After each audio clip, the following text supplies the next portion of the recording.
Alright people, what's going on? Welcome back to the trade recap. So you guys gave me feedback on the last ones that you guys do actually enjoy these recaps and you do actually take value from these. So we are absolutely going to continue to do them. Now, today on stream, yesterday on stream, the 4th of April, we took some break-even sells on gold. And the reason that I'm showing you guys a break-even trade is because the trade management here was very, very key. And everyone in the chat was saying W management because the management was so important. And I don't really see a lot of people and a lot of other traders actually talk about trade management and building a real trade management plan. Now, the thing that kind of has helped me stay in the game so long and kind of helped me consistent is by being able to manage my risk and manage my trades. And whenever a trade isn't going as I had anticipated, rather than letting it just come anywhere near my stop loss, I'll either cut the trade at break even or I'll take the small loss and move on. And that's exactly what we did here today on stream. So let's take a look at the charts here on gold. This is what we were working with coming into this London session. So these are the shorts that we took here, and what we could see if I just go back and replay it before we took the trade. What we actually saw here was on gold, we jump on at 7 a.m. London time. So from 7 a.m. until 8 a.m., almost an hour, gold didn't actually do anything. And we sat very patiently on our hands and waited for volume and the opportunity to come to us. Now, we were basically, what I was saying on stream is this would be an area where we would imagine a lot of people would be looking at this area of support. People look to take buys off the support and put their stop loss just below the previous low, looking for this big play up. And we trade into people's liquidity and we take advantage of them liquidity grabs before potentially doing something else. What we saw is we saw this 5 minute come up, grab previous 5 minute highs. You didn't grab this one, you did leave that double top, but that was enough for us of a grab of here that could give us the momentum to push down before re-grabbing this double top later on. If you start breaking down, although you think price may come and grab these highs, react to what we're currently seeing. And what we're currently seeing is the 15, if I can go onto it without skipping it forward, the 15 was also grabbing some previous 15 highs, and that was enough for us to start looking for that short trade. And, you know, it looks stupid because you're like, well, why would you be selling into support? But if there has been no liquidity grabs and no grab of a previous low on gold, then that's what you want to be shorting into. And as soon as that short does happen, as soon as you start grabbing the lows and fail to close below, that's where you have to manage your risk. So we were looking to ideally, you know, we would never take profit here. It's only 10 ticks. It's not worth our time. We're looking to drive gold back down into these regions and also to come back down into this 4-hour level, which we then ended up doing in the US session. So our reason for entry, 5 minute closed back bearish, amazing. We know the 15's grabbing the highs, the 5 minutes now closed bearish.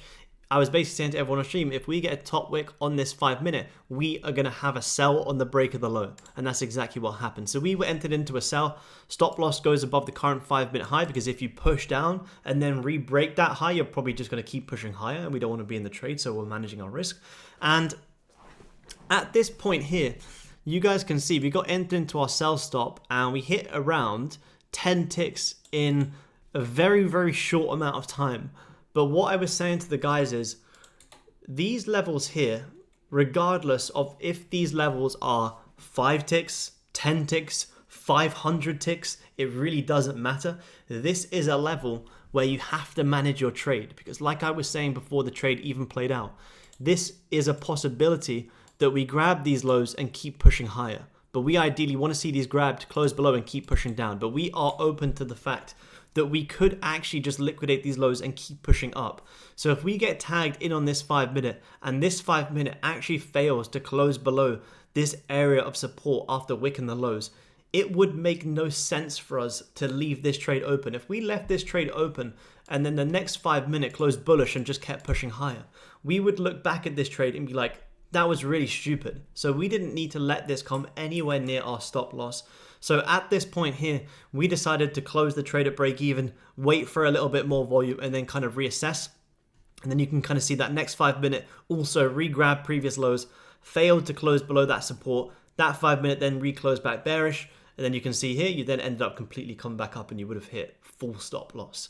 So trade management is very, very important. And the other way that I would have managed the trade if I didn't cut this at break even, for me here, as soon as this, let's just pretend our entry was here, for example. Let's just pretend we got another entry here.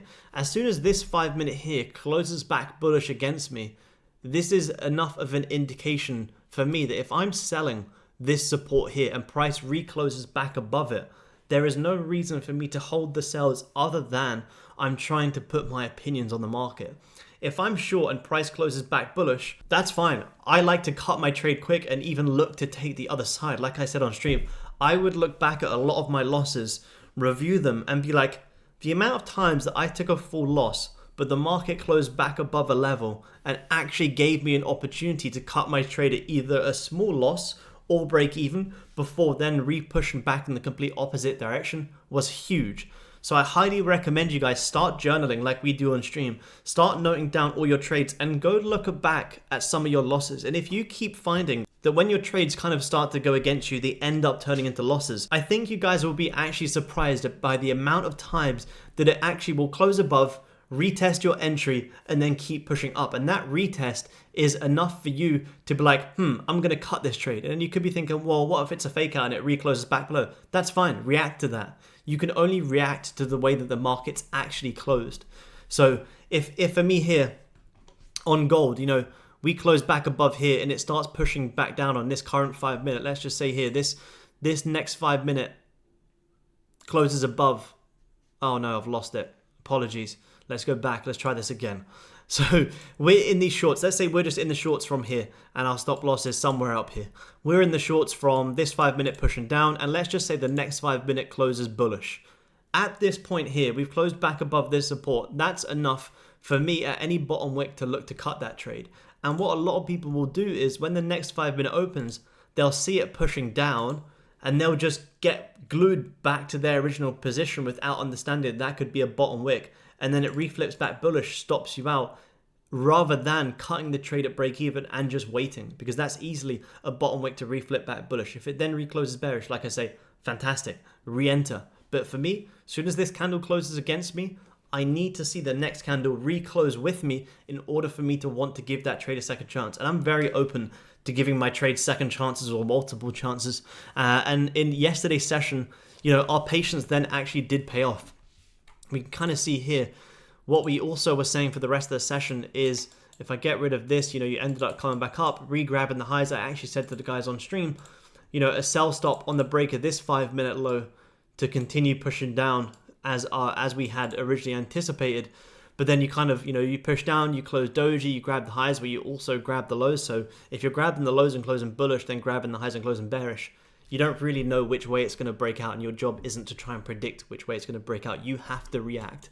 So didn't put this in, ended up pushing down as expected, and then kind of chopped for the rest of the day. And then US probably gave some bigger, nicer moves. But that was the trade recap, and just an insight into why it's so important to manage your guys' trade. Keep your losses small. If you want to cut a trade at break even because you don't like the look of the price action, just cut it at break even and wait. If it then pushes against you, amazing. Look to take a re-entry. I'll see you guys on stream 7 a.m. till 9 a.m. London time. Peace.